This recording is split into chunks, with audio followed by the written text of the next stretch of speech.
सुप्रभात बच्चों। तो आज से पुनः आपको व्याकरण की पढ़ाई होगी और व्याकरण में थोड़ा हाई लेवल की व्याकरण की पढ़ाई होगी। वो अब संज्ञा सर्वनाम वाली बात वो भूल जाइए। बहुत संज्ञा सर्वनाम आप लोगों ने पढ़ा, अब ज़्यादा संज्ञा सर्वनाम नहीं पढ़ना है। अब थोड़ा उससे ऊपर उठना है, ऊपर का भी चीज़ देखना है कि हाँ और भी कि कोई व्याकरण में कुछ है कि नहीं। तो आज मैं आपको वाक्य की ओर ले चलता हूँ। वाक्य जैसे वर्ण आपने पढ़ लिया है, शब्द आपने पढ़ लिया है, अब वाक्य पढ़ना है। वर्णों के सार्थक मेल से शब्द बनता है और शब्दों के सार्थक मेल से वाक्य बनता है। जैसे राम पटना जा रहा है, यह एक वाक्य हुआ। इस वाक्य में राम एक शब्द है, पटना एक शब्द है, जाना एक शब्द है भी एक शब्द है। तो ये सारे शब्द को जब हम एक जगह समूहित करते हैं तब जो इसका एक रूप बनता है, उसका कुछ न कुछ अर्थ निकलता है।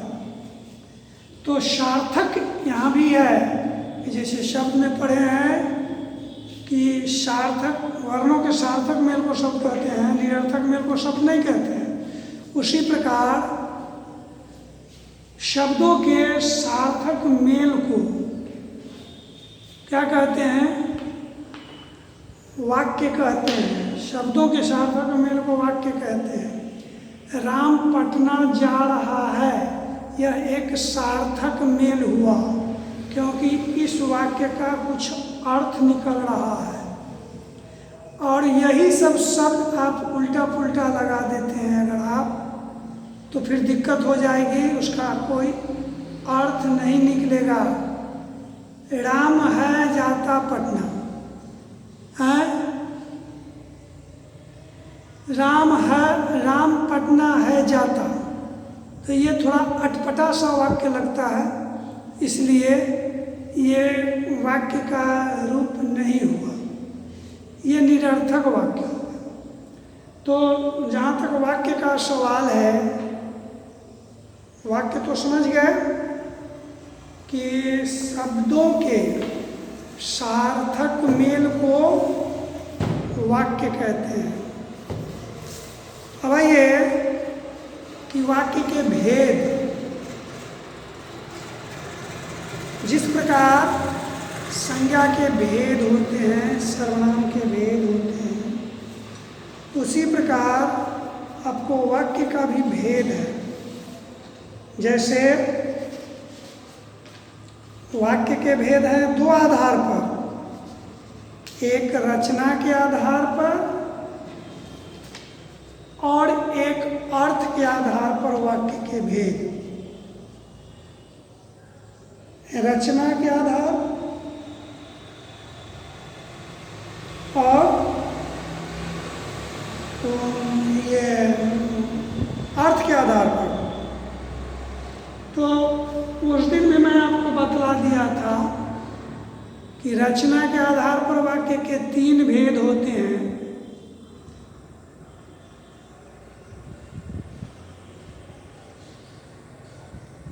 एक होता है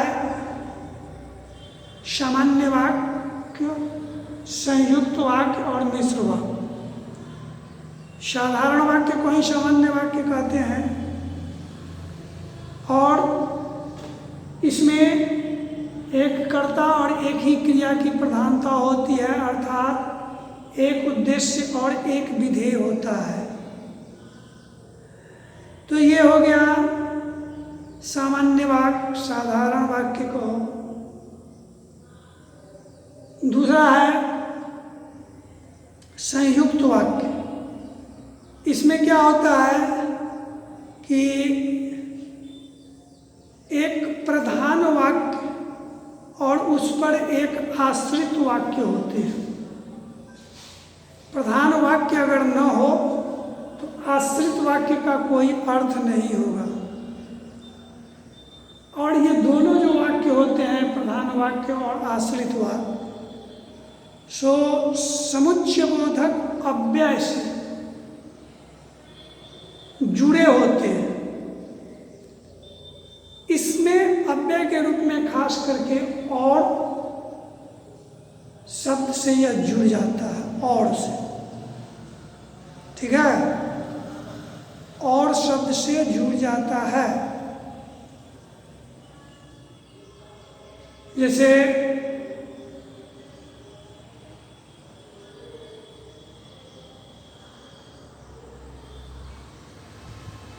रात में बच्चा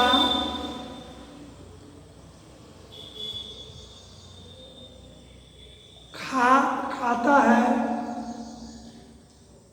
और सो जाता है।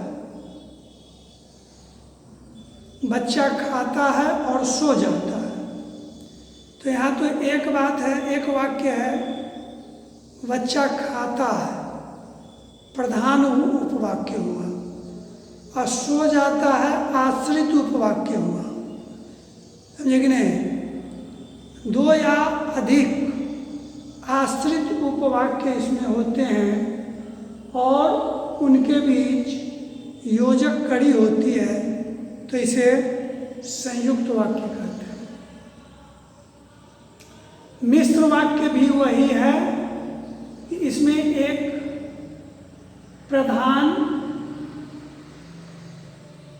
उपवाक्य होता है और प्रधान उपवाक्य पर बहुत से आश्रित उपवाक्य निर्भर करते हैं। ये भी एक संयोजक कड़ी से जुड़ा होता है, लेकिन इसका संयोजक कड़ी संयुक्त वाक्य के संयोजक कड़ी से भिन्न होता है, जो जब जैसे तैसे जहाँ जब ये सब संयोजक, कि इसीलिए ताकि तो आपसे कह दें जो संयुक्त में भी आ जाता है, इसलिए भी कहीं कहीं संयुक्त में आ जाता है। तो ये पढ़ाएंगे, मैं आपको पढ़ाऊंगा बाद में। पहले आपको पढ़ लेना है अर्थ के आधार पर, अर्थ के आधार पर वाक्य के भेद। तो अर्थ के आधार पर वाक्य के 8 भेद होते हैं। अर्थ के आधार पर वाक्य के 8 भेद होते हैं। उनका परसों भी बताए थे हम कि अर्थ के आधार पर जो वाक्य के भेद होते हैं, उसमें से होता है पहला विधानवाचक, दूसरा निषेधवाचक, तीसरा प्रश्नवाचक, चौथा आज्ञावाचक, पांचवा संकेतवाचक, छठा संदेहवाचक, सातवां इच्छावाचक और आठवां विस्मयादिवाचक। तो ये जो 8 भेद होते हैं, ये 8 भेद को आपको जानना है ना। एक होता है विधानवाचक, दूसरा होता है निषेधवाचक या नकारात्मक वाक्य, तीसरा होता है आज्ञार्थक या विधिवाचक। आज्ञा के अर्थ में, आज्ञा देने या लेने के अर्थ में जो वाक्य होता है आज्ञावाचक, उसी को हम विधिवाचक भी कहते हैं। चौथा है प्रश्नवाचक, पांचवा है इच्छावाचक, छठा है संदेहवाचक, सातवां है संकेतवाचक और आठवां जो है विस्मयादिवाचक हुआ।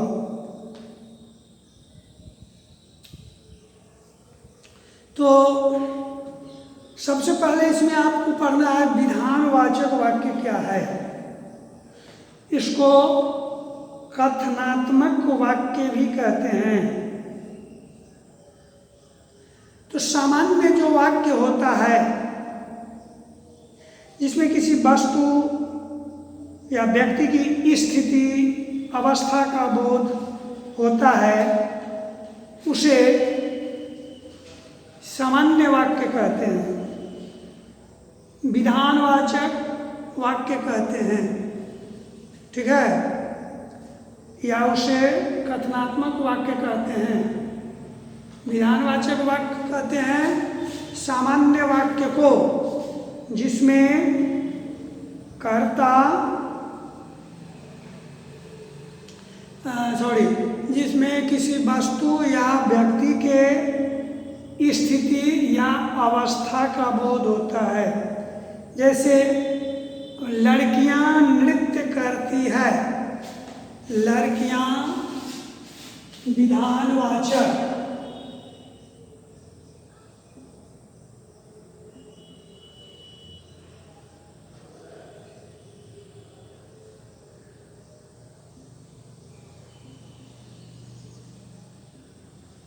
विधानवाचक वाक्य है कि जब जिस वाक्य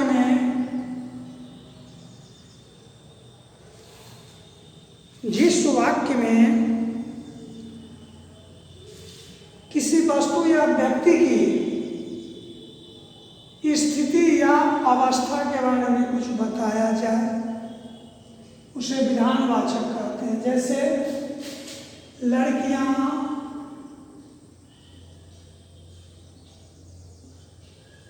नृत्य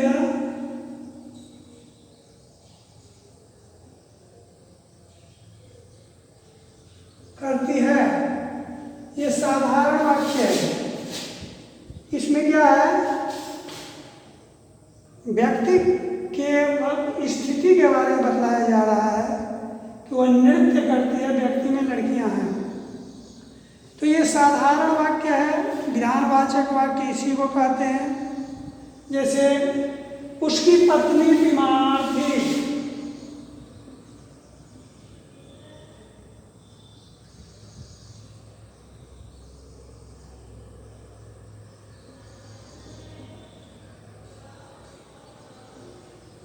उसकी पत्नी बीमार थी। तो ये भी जो है उसकी पत्नी बीमार थी, किसकी पत्नी, कोई संज्ञा है, ये सर्वनाम है। उसकी पत्नी बीमार थी, उसकी पत्नी बीमार थी, इससे भी उसकी पत्नी की अवस्था का बोध हो जाता है। मैं स्नान करता हूँ, मैं भोजन करता हूँ, तुम स्कूल जाते हो, हम लोग पढ़ते हैं। इस तरह के जो भी वाक्य हैं विधानवाचक वाक्य हुए, ठीक है। दूसरा है नकारात्मक या निषेधवाचक वाक्य। निषेधवाचक वाक्य में नहीं या न का प्रयोग अवश्य रहता है। आप इधर न बैठें। देखिए, एक ही वाक्य से आपको बहुत तरह का बात, बहुत तरह की बात समझ में आ जाएंगे। जैसे देखिए, रोको मत,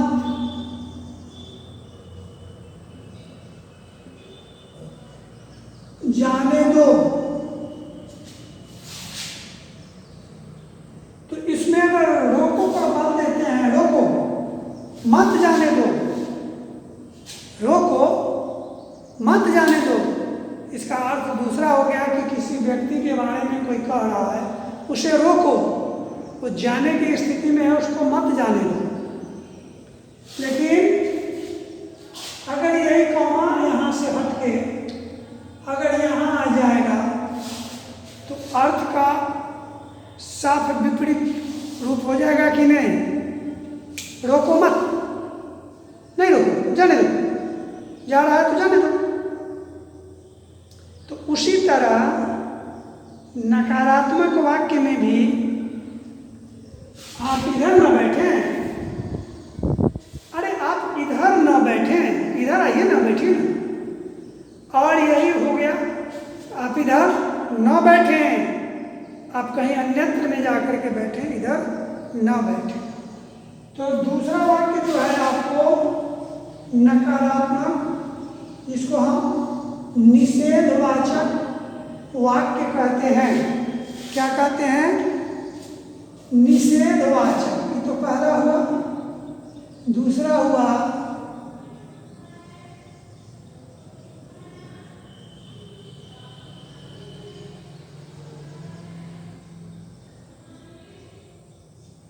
निषेधवाचक।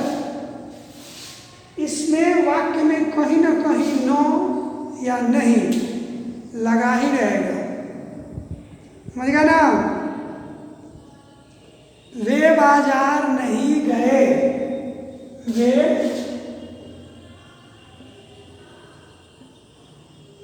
बाजार नहीं गए। इसमें क्या है?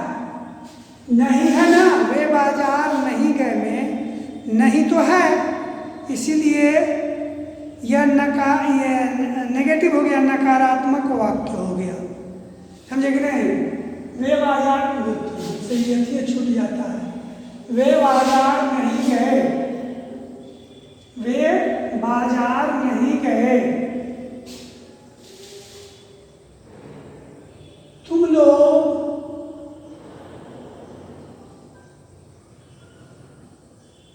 नहीं दौड़ो,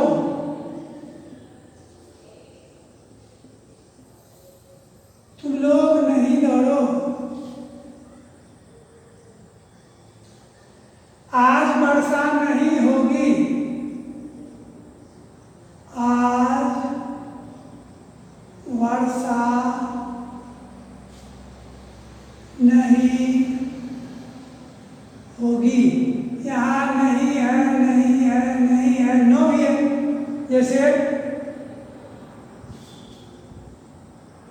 मैं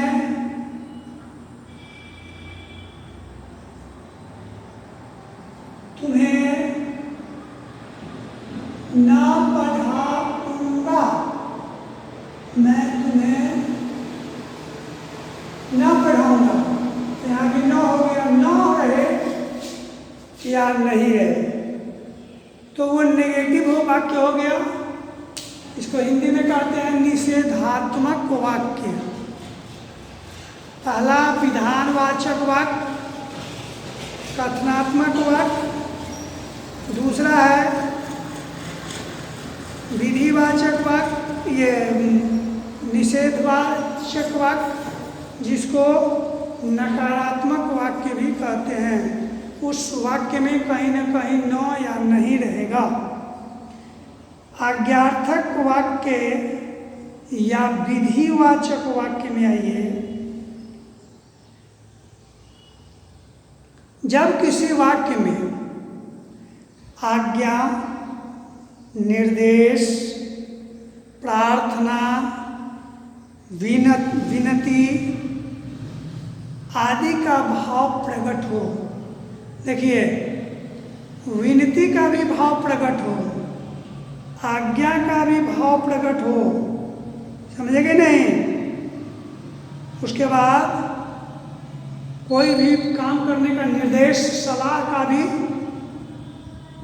प्रकट हो, प्रार्थना भी प्रकट हो, उसे हम आज्ञार्थक वाक्य कहते हैं।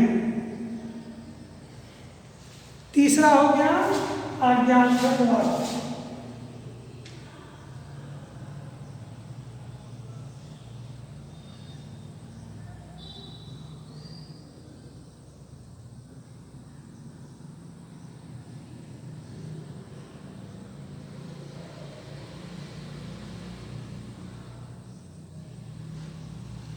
आज्ञार्थक वाक्य, निकल जाओ मेरे कमरे में से, ये क्या हुआ? आदेश दे रहे हैं कि तुम मेरे कमरे से निकल जाओ।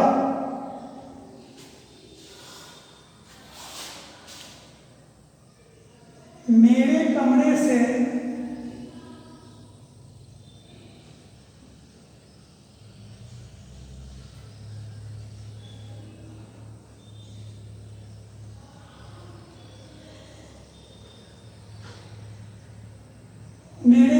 से निकल जाओ। नहीं, मेरे कमरे से निकल जाओ।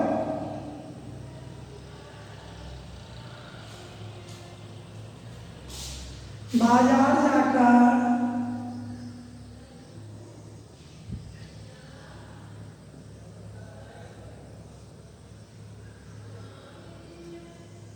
सामान ले आओ। बाजार जाओ और सामान ले आओ। ये किसी को ऑर्डर मिल रहा है ना। तीसरे वाक्य, कृपया करके आप बैठ जाएं। कृपा करके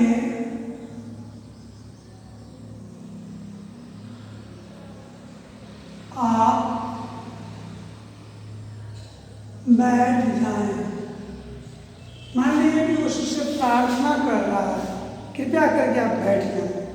ये आपसे, तो इसमें प्रार्थना का भाव झलकता है। समझ गए कि नहीं? शाम तक जरूर आ जाना। शाम तक जरूर आ जाना।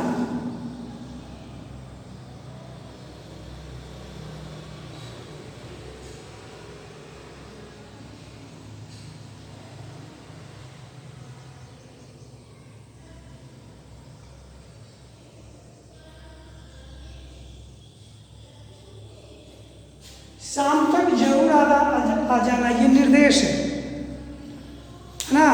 गार्जियन अपने बच्चे को ये निर्देश दे रहे हैं कि शाम तक जरूर आ जाना। मेरे कमरे से निकल जाओ, ऑर्डर है कि नहीं, कि तुम निकल जाओ। या इसको ऐसे भी समझो, आज्ञा भी समझो। अगर कोई छात्र अगर किसी सर के कैमरे में बैठ करके पढ़ाई कर रहे हैं, तो सर को अब सोने का वक्त आ गया, तो सर क्या कहेंगे? मेरे कमरे से अब निकल जाओ। तो दोनों तरह की बात हो सकती है। एक गुस्से में भी कह सकता है आदमी, एक सलाह भी दे सकता है। तो मेरे कमरे से निकल जाओ, ये हो गया। बाजार जाकर सामान ले आओ, ये आज्ञा हुआ। अपने बच्चे को गार्जियन कहते हैं कि जाओ बाजार सामान ले आओ। चाहे मालिक जो है जो नौकर से कहता है जाओ बाजार जाकर के सामान ले आओ, तो ये ऑर्डर करना हुआ, आदेश देना हुआ, है ना। उसके बाद कृपा करके आप बैठ जाएं। कृपा करके आप बैठ जाएं, इसका मतलब क्या हुआ? प्रार्थना हुआ एक तरह से, है ना। उस व्यक्ति को विनम्रता से कह रहा है, नहीं प्रार्थना नहीं, विनम्रता ही। इस वाक्य में विनम्रता हो गया। कृपा करके आप बैठ जाएं, विनम्रता से आदमी कह रहा है दूसरे आदमी को कि कृपया करके आप बैठ जाएं। शाम तक जरूर आ जाना निर्देश है, मेरा ऑर्डर है कि शाम तक जरूर चलना। तो इस तरह के जो वाक्य हैं जिसमें आज्ञा, प्रार्थना, विनम्रता और निर्देश, आज्ञा,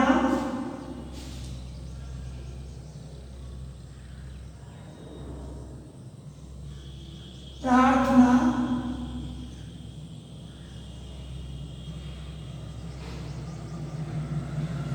विनम्रता और निर्देश, ये सब भाव छिपा हो जिस वाक्य है ना, उसको हम आज्ञार्थक वाक्य कहते हैं। ठीक है।